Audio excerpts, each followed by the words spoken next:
Avant tout chantier public ou privé, un diagnostic archéologique peut être prescrit par l'État pour vérifier si sur le terrain recèlent des traces d'anciennes occupations humaines.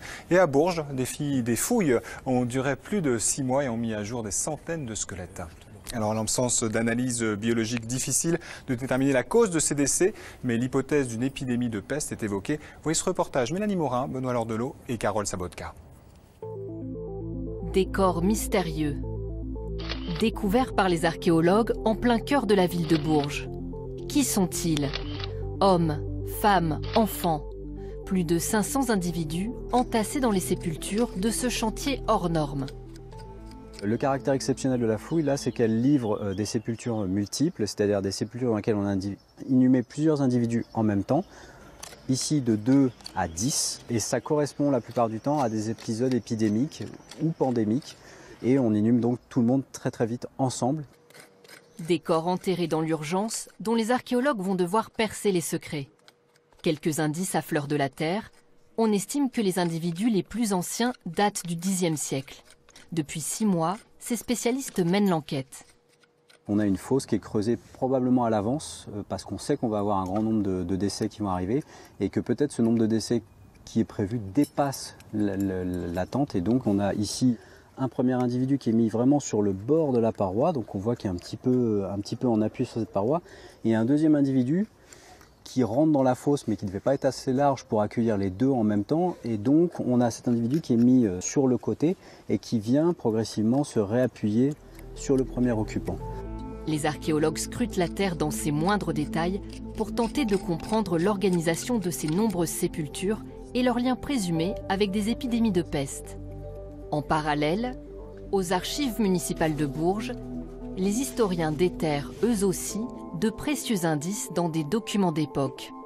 C'est le mémoire des noms de ceux qui sont morts de la maladie contagieuse dans la ville de Bourges, non compris ceux qui sont morts en la maison de la contagion. C'est exceptionnel parce qu'en fait ce sont une liste des morts. Une liste des morts dans ces quartiers de la peste de 1628. Il y a le nom, il y a le prénom, parfois il y a le métier. Par exemple, dans le quartier d'Oron en 1628, on trouve en tout près de 1300 morts.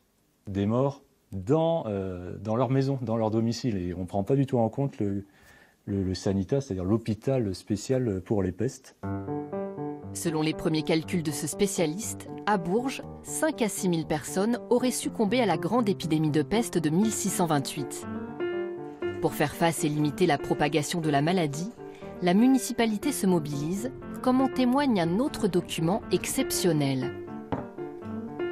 Alors ici, il s'agit des délibérations des conseils de ville de l'année 1628. Et c'est une année où la peste a été extrêmement virulente. On le voit tout à fait ici, puisque toutes les délibérations des conseils de ville entre le mois de juillet et le mois de décembre concernent uniquement la gestion de la peste. On devine à travers plusieurs petits articles qu'il était urgent d'éloigner les corps de la ville, d'aller les enterrer, parce que les moutonniers, qui sont les personnes mandatées par la ville pour s'occuper justement des corps, se voient attribuer un chariot tiré par un cheval pour transporter les corps vers les cimetières. Et ici, on voit qu'il y a un caractère d'urgence, la cadence doit être augmentée et également les volumes de corps à déplacer s'augmentent. Si les écrits font mention de plusieurs épisodes de peste dans la région, ce sont de futures analyses génétiques sur une partie précise des squelettes qui permettra de lever le mystère. Ce qu'on va aller chercher dans ces mandibules, à l'intérieur de la dent, donc dans la dentine qui est protégée par l'émail dentaire, c'est dans notre cas le bacille de la peste, vérifier s'il est présent, et une fois qu'on saura si oui ou non c'est la peste, définir quelle peste exactement a atteint un ou plusieurs individus. Pour cela, chaque pièce du grand cimetière de Bourges est soigneusement répertoriée. Les fouilles se terminent fin septembre et les analyses des squelettes seront menées dans les 2 prochaines années. Raphaël, on va parler chimie et cuisine avec vous, puisque très gentiment, Régis a